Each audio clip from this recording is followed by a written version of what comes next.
Hi friends, అందరూ ఎలా ఉన్నారు? నేనైతే బాగాలేనండి. ఎందుకంటే నాకు చూడండి ఫ్రెండ్స్, నేను రూ. 70 పెట్టి కొనుక్కొచ్చుకొని 4 ఏళ్ల క్రితం ఇక్కడ కాగడా మల్లె చెట్టు వేసానండి. అది నిన్న బీక్కపోయారండి. ఇదిగోండి, ఈ వేరు కనిపిస్తుంది కదా, ఇది వాళ్ళకి అర్థం కాలేదన్నమాట.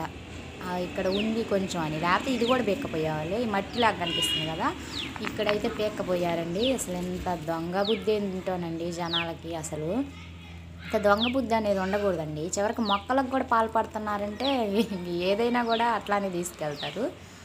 ఇదనమాట విషయం. నాకైతే చాలా బాధేసింది అనుకోండి. కనిపిస్తుందా నల్ల పైపు దగ్గర మట్టి తీసేసినట్టు కనిపిస్తుంది కదా, అక్కడండి. నేనైతే అసలు ఊహించలేదండి. మామూలు పిచ్చి ఒకరోజు మల్లె మొక్క తీసిపోయారని చెప్పాను కదా అంతకుముందు వీడియోస్ గమనించండి మీరు. ఈ పీక్కపోయిన మొక్క కాడ కూడా గమనించండి అండి, అంతకుముందు ఎంత బాగుందో మొక్క అయితే పీక్కపోయారు. ఇక్కడ ఇంకా బెండ చెట్లు అయితే పూతకు వస్తున్నాయి. ఇవి కూడా కోసపోతారేమోనండి. ఏం చేయాలో అర్థం కావట్లేదు. పావులు ఎక్కువ వస్తున్నాయని తలుపు వేసేసరికి ఇంకా వాళ్ళు వచ్చేసి తీసాపోతున్నారు అనమాట, ఇష్టం వచ్చినట్లు వాళ్ళ సొంత మొక్కల్లాగా. నాకైతే చాలా బాధ అనిపించిందండి. 4 ఇయర్స్ అండి అది వేసి మొక్క. ఆ 4 ఇయర్స్ నుంచి మొక్క ఉన్నదాన్ని అలా పీకపోయారు.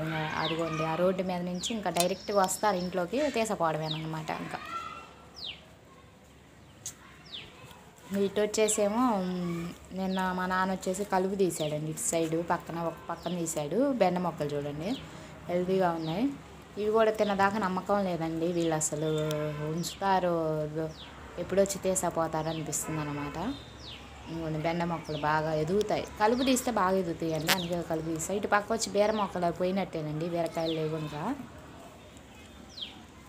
ఇంక ఇక్కడ వచ్చేసి పొట్ల చెట్టు ఒక్కటే కొంచెం పైకి అల్లుతుంది. ఇంకా అదండి విషయం. నాకైతే చాలా బాధ అనిపించిందండి. ఇంకైతే కొనకొచ్చి అయితే ఇంకెయ్యనండి మొక్కలు, ఎందుకంటే పోతున్నాయి డబ్బులు పెట్టి వేస్ట్. అది బాధ అనిపిస్తుంది అనమాట మనకు మొక్క పోయినప్పుడు, అందుకే వేయనమాట. ఇక్కడ వచ్చే పేర చెట్టును చిక్కుడు చెట్టు 2 పాదులు పెట్టాను. ఇంకా ఇదండి విషయం. నా వీడియో మీకు నచ్చితే తప్పకుండా లైక్ చేయండి, షేర్ చేయండి ఫ్రెండ్స్.